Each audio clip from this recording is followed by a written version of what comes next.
been at the Village of Oswego Zoning and Planning Board meeting last night.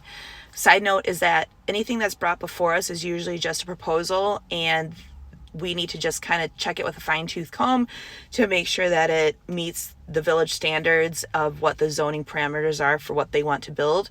And then it goes to the actual village board to be voted in. So we can vote yes to something, and then the board can vote no, and we can also vote no to something, and then the board votes yes. So 2 neighborhoods, though, were brought in front of us. One is the final build out of Pine Ridge, which is on Mill and Orchard, and there are already townhomes that exist there. And so in 2005, this community was approved. It was supposed to be where the park and ride was for the train station. And so it was supposed to be really dense because it was going to be a lot of commuters. So apartments, townhomes, a lot of commuters that were expected to live there. And then in 2008, everything crashed. But this neighborhood has still been there and approved. It's just been sitting dormant. So this builder has come in that would like to buy the land, he has not yet, and build townhomes there. And he actually proposed less density, which is amazing.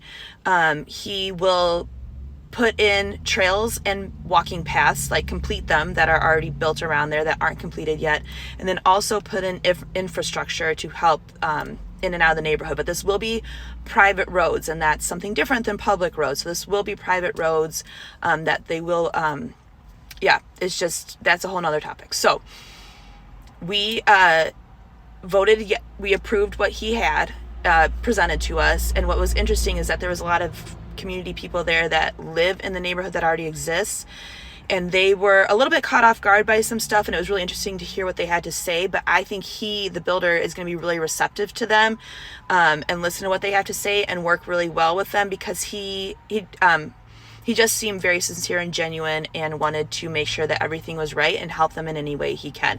And ironically, they were hoping for more density to help with their HOA fees, because they have a clubhouse and some other things that need to be taken care of, and they were just kind of left in the dust in 2008. So it was interesting to hear that perspective. And then the other one was at the corner of Wolf and Douglas, where Adventera is. So on the other side of Adventera, really high density, small streets, duplexes that were supposed to be owned and not rented. And nobody was there to speak from that development, so we couldn't ask questions and get clarity on certain things. So we did deny that. So even though it says it's a yes vote, we did it in a way that we're denying what they presented to us until we can get some more information and get some more clarity on some stuff. So just a quick synopsis, but